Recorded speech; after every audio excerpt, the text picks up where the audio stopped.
पहली और दूसरी डोज के बीच लगभग 1 महीने का अंतराल भी रखा जाएगा।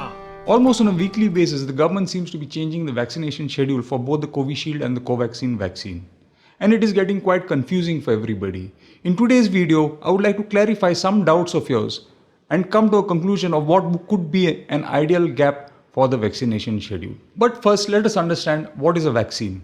A vaccine is a substance which elicits an immune response without harming your body.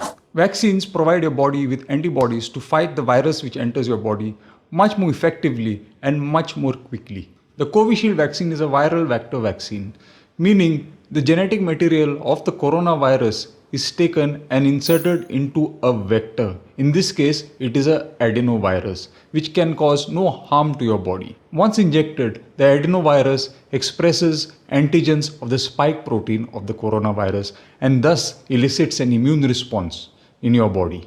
The Covaxin, in contrast, contains an inactivated virus. That means a dead virus.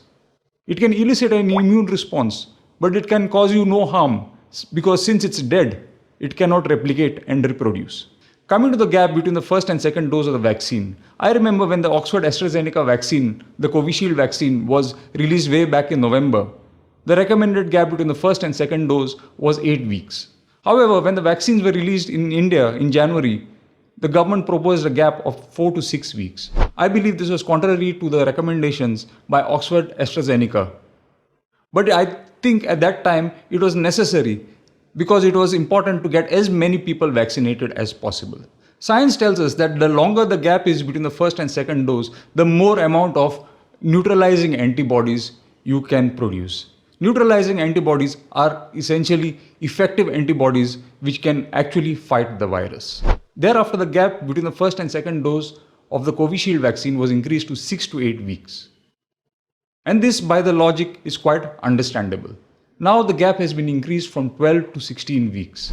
I don't think it requires a rocket scientist to read in between the lines. It is quite obvious that probably the stocks of Covishield vaccine are low, and therefore the time gap in between the first and second dose has been increased. But what does this mean for you?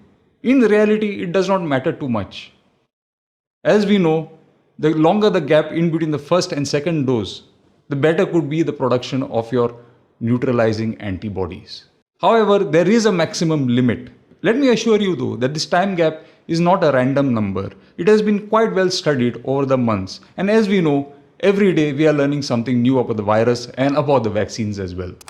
In addition, AstraZeneca themselves have given a press release on the 3rd of February 2021 stating that a gap of 12 weeks in between the first and second dose is the most efficacious. I will leave a link to this press release down in the description box below. As far as for the Covaxin vaccine, the time gap between the first and second dose has not been changed from 4 to 6 weeks. Again, probably because we have adequate stocks of the Covaxin vaccine as of now. Also remember that the Covaxin vaccine is a different kind of vaccine to the Covishield vaccine. So for now, let us heed to the government directives and keep our minds away from the confusion. I hope this video has provided you with some value. Subscribe, like, I'll be seeing you in the next one. Signing out, Dr. Rohan Fonseca.